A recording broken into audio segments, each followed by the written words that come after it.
haifara zvokufara mufaro womumwe musati mamboona ndaifara Jehovha makanaka ndasvika manyika ino kusiyana nezvokurima izvi ndisingadi kwakurima izvo ndasingazi kuti Mwari vabereki vangu vari kunditirena kuti ndiite hard work vabereki vangu vari kunditirena kuti ndigoita murimi pamwe kosi izvo zvasa ndave famu kaka ndane famu muchandifira right uku ndo kwakaita mbiri mazuva akatanga zvebhakosi kunoku asi misika yandizi kuti sei isati yambotanga zorenkwa inogona ichirenkwa asi handisingazisiyi right now ndosvika manyika ndahwakufara guys ndasvika manyika kudai wakuti Mwari wakanaka ndasvika izvi zvechirengi zvekuyekera kuno zvakazotanga kare apa ndoda kuenda nekokoko kandine nesiri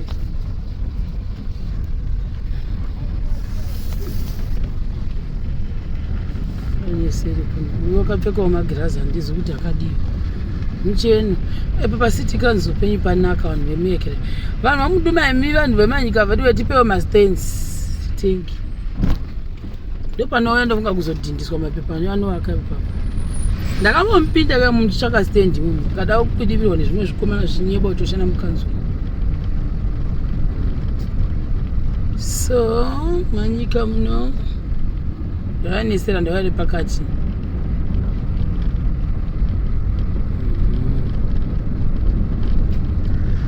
ndava nekuseri apanaida kunotekeswa masaga shopa neshopi inotekeswa masaga ndodapa zvari kutowedzera kutochipa mamwe wacho anenge asina kusimba manje ndo problem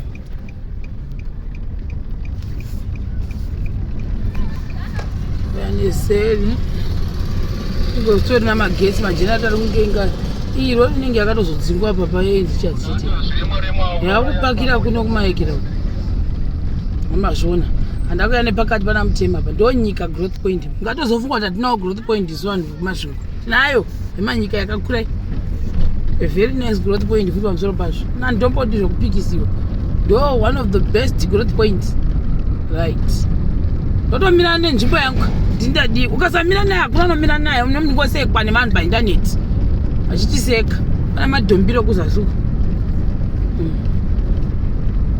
ndambozama kumbokuratidzai vanhu vaJehovha ndambozama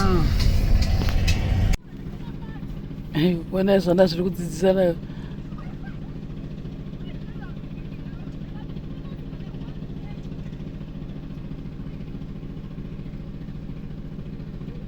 right ndakuda kubuda manyika pane zvakanyimboita plus ndazombotumwa zvimwe zvinhu zvokuti ndiuye nazvo apa ndiri kubva ndapfuuro ndichinosiya delivery yangu onei pakanzi Gumunyu Primary School and also Gwindingwi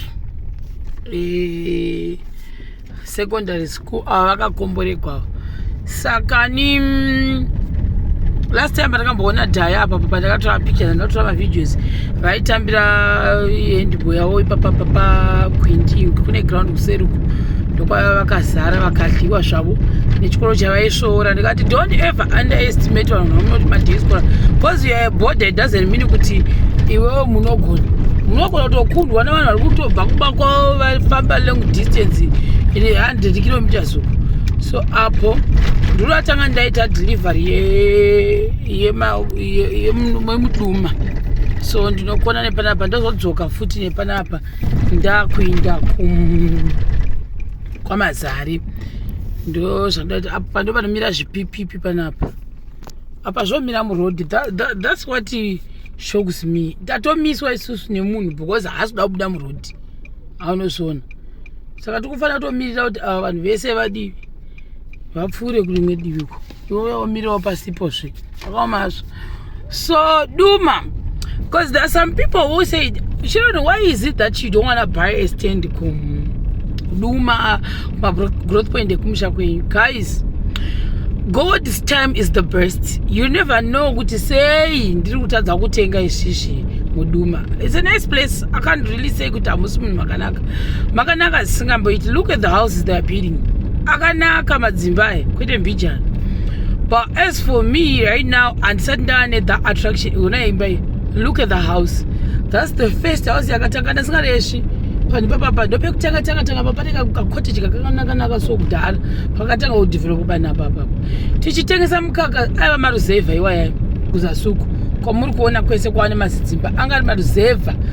I remember chiuya paza pamusoro apa pane imwe kitchen tikatogwa murivo nemunhu asanga kutibhadhara mari akaramba nemari iyoyo atinambopuwa akatora mabhandiro anenge 4 or 5 kasingaresvi akandokupai mangwana takaita almost wiki rese tichivinga mari tikashayiwa mari iyoyo zvikavharana. So inini kasingaresvi mbakwana chaplain kupiri kana pane munhu akandita nzimba yachaplain kupiri kuside yakanaka guys. That house is beautiful. I'm not gonna lie to you. Yakanakisa. Divi iri ndoda kuradza divi iri mumboonawo zvakakaita. This side ndokwataitouya tsvaka maruzevha uko ekutengesera vanhu mukaka. Andina ndidi kurera nhema ini. That's how I lived my life pandakapedza chikoro. Side kokuko. Ndichiuya kwese kunotaka kusvika uko. Kwese kunoko. Takusvika kwese kunoko.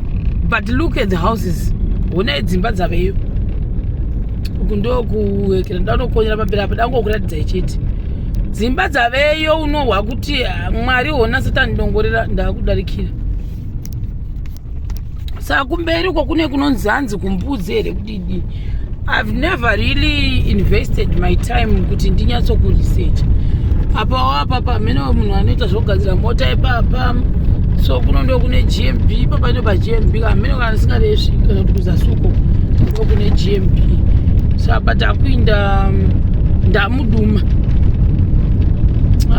saka delivery yangu iri kuside kunoku. Like I said kuti madelivery ari mudhuze neni mese munomu ndiri kumasiya ekuharare aya ndo andiri delay because andiko. And also ndikasira munhu last time takasita problem yekuti zvinopesana apa pandoona sokuti ndopa mashops epaduma kasingaresvi zvangu vo. This is a nice place. Indo old Duma I think mastenza chango tanga saka I think pamba ndinota pasvika kandikati. So naika view kare apo guys, meaning kuti vanhu vari muzasi momo vane vachita view yemakomo iyo kana vari mukati medzimba umo. So there's a place hanzi inonzi kumbudzi.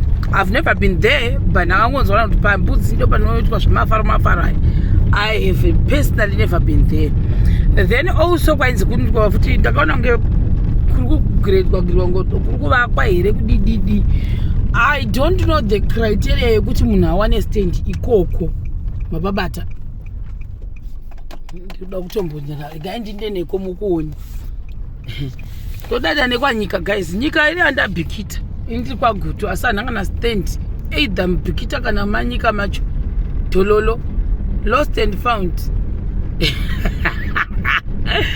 Lost and found pa GMB apa.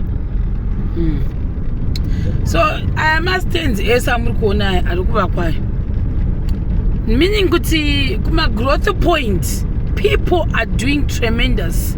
Weona kugomoko tarisa zvakaita kumiri ukoko vanhu vari kupinda mukati imomomo. They are not waiting kuti hanzi yeko ndezvekudhara zvezvokuti Harare yoga ndiyo inofanira kuvakwa uyo akazinemura uyo. Ona Facebook iri apo baba. Ona iyi tori pamwe location nyowani. Inini also if I want to come to growth point my policy ndeyekuti handisi kuzogara mugeto regrowth point iroro. I don't joke around. If I buy a stand kwese kunongonzi kwakaita sekugrowth point, make sure you will find me kumpinga ikoko. You will find me kumpinga ikoko. Why would I move inini kugeto? I'm not saying kuti munhu sasaita ndati inini it's my choice. Otherwise ndingatohwa vamwe vanhu vakutotanga kutonitaura zvinhu zvisizvo.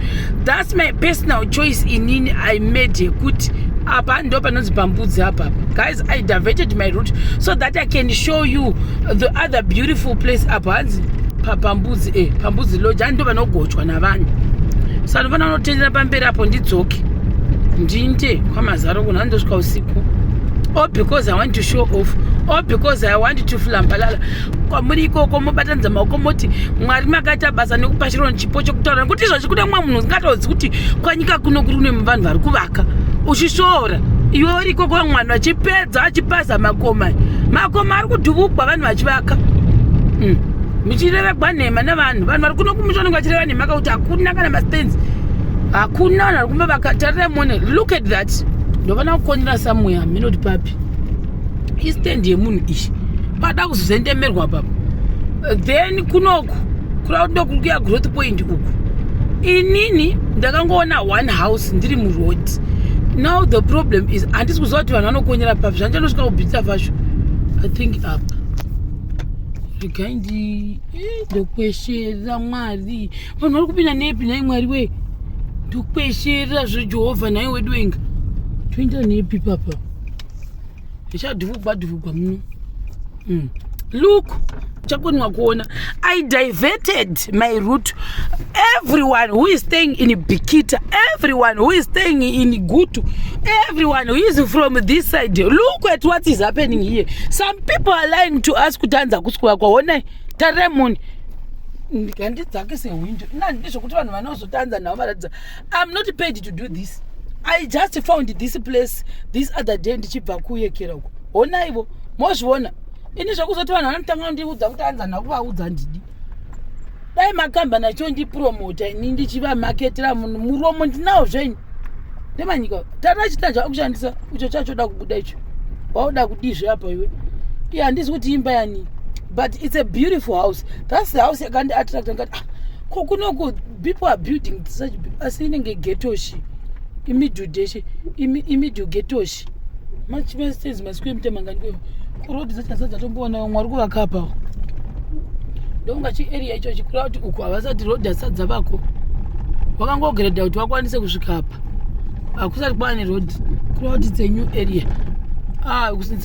Handiti kunyengera vanhu kuti uyamvake ini ndichiona panogumira rodhi yacho vanhu vaMwari onai imwe ndemanyika nochakona sei pano ndikanyura ndogodi onai kumweko ndekwanyika kuno tawanda asi dzakanaka dzandiri kuona.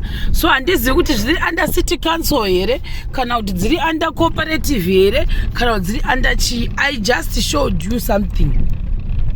Yenta se upstairs chikoka mukati wakavaka newhite uko muduma umo, but after mbudzi handisi kuti masquare meter mangani zvangu. Saka kurava kuti rodhi yacho yakangogadzirirwa iva vanhu kwakusiyiwa padhuze uko hakusati kwane chunhu uko ndofunga ndobudira zasuku mamwe mastands kudari kuinda chinda uko. Saka this is a new location iri kutobuda iyi kunoku. Vanhu ndakuratidzai mukoto uri kudya kuno ndakudzokera ndakuratidzai mwoyo wangu wafara asi otherwise zasuko ndiwakazara uko. Inangu preference yangu as usual handidi kurevera nhema, handisi kuti munhu ngaasatenga uye handisi kusvoora. Don't get me wrong because I know very well kuti hanzi chii amene kuti pakanzi chii stands. I don't know kuti pakanzi chii stands, but anyway it's a new place yandiratoonawo. And also it's a big disclaimer, I don't even know kuti dziri under city council here kana kuti dziri under a cooperative here kana kuti munhu akatenga mastands ake uri kuda kuzotengesa. I don't know. Hangu in 5 years to come kwese kune kwane dzimba uko takutokuchiva toti ko vanhu makugara kupionzi ndogara kumbudzi kumbudzi kuri popular kumana muno mune huku rida kutondinetsa ukiyo natosvika usiku.